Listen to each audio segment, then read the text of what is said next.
Hey everybody, this is Modern Refugee. I'm going to do a video for you guys today out of my grandmother's old 100-year-old handwritten cookbook.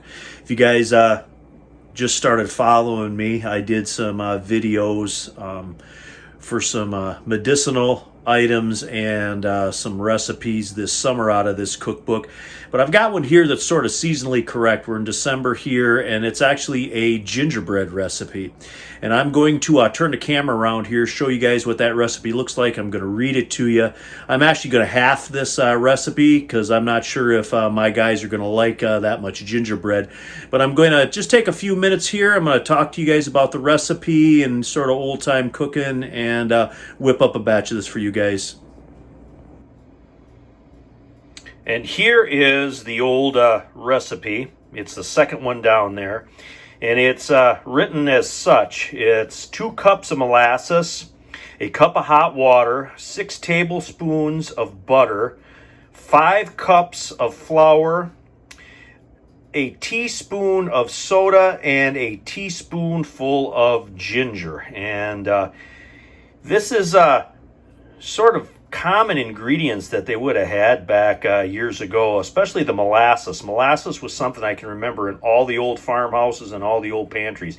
Everybody stocked a bunch of molasses, and I'm no different. I've got plenty of molasses here. Got my ingredients right there. Like I said, I'm going to half this recipe. I will write this recipe in the description as it's written here. Doesn't give you any information other than the ingredients, and what it says right there, it just says bake. So I'm actually going to bake it at 350 after I got it mixed up. And we're going to get a bowl down here. We're going to start stirring this up for you guys. All right, we got our 3 tablespoons of butter in the bowl there. We softened them up a little bit. And now I'm going to add my half a cup of hot water. Now remember, I'm half in this recipe, so the full recipe is double this. I am going to put the full recipe in the description for you guys. I am going to leave the full teaspoon of ginger because my ginger is a little bit older and I want to make sure it's got plenty of ginger flavor. So we're going to throw that along in with the water. And now the cup of molasses.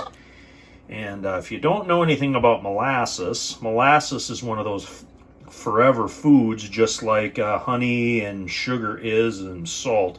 This stuff will literally last forever. That's why it was so popular to have some type of large container of molasses down on the farm, because they did a lot of cooking with it. They did a lot of cookies. They used it to proof their yeast. They used it for stuff like baked beans. Molasses was just really, really popular item to have back in the day, and should kind of be in every prepper's pantry. And now I got my 2.5 cups of flour right here, and I've got my half a teaspoon of soda in that, so we're going to dump that in there along with it. I'm going to set the phone down here for a second, stir this up for you guys. And this is what it looks like after about 30 seconds of vigorous stirring with a wooden spoon. Now I'm going to scrape it out of this dish here. I'm going to get it into my greased sheet pan, and then we're going to get it in a 350-degree oven. But we're going to have to watch it because Grandma never had on there an exact time. So I'm going to probably put it for 20 minutes and then check it from there. Here is what our batter looks like in our little sheet pan. Now I'm going to get it in my 350-degree oven, and then we're going to keep an eye on it and check it about every 20 minutes or so as it's baking. All right, well, that's bacon. I'm going to throw a little bonus in here for you guys, and that's a little icing to put on top the gingerbread when it comes out. I got a tablespoon of melted butter in there, and I got a good teaspoon of vanilla. I always like using a little bit extra vanilla in my frosting and my icing to give it a better flavor. And I've got a good half a cup of powdered sugar here. I'm going to mix that stuff up, and then I'm going to drizzle just a little milk if it needs it to make it as loose as I want it. Anyway, I'm going to get this stirred up quick. And here is our icing, all stirred up so it can be drizzled on top when the gingerbread is cool. And here's what the gingerbread looks like about 15 minutes into it. We're going to let it go for a little bit yet, though. Took it out at 19 minutes. Did the old knife test, and the knife came out clean. Now I'm going to let this cool down good, and then we're going to put our icing on top of it, and I'll do a little bit of a wrap-up for you guys.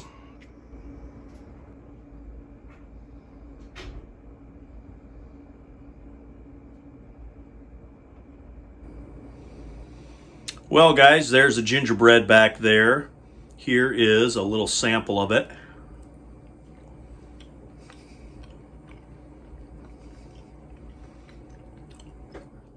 Very soft. I'm glad I added the extra ginger into it. Got a really good flavor. Hope you guys enjoyed this recipe here out of my grandmother's old cookbook. I'll put a link in the description for those other videos that I did this summer. And if you guys would like to see me do a few more recipes out of that old cookbook while I'm sort of homebound here, just put it down in the description. There's still quite a few more recipes in there that I think are interesting. They're kind of a window into the past. But anyway, this is Modern Refugee. Appreciate all my subscribers out there. Hope you guys got a little information, a little entertainment out of this video as always, and you guys have a good one.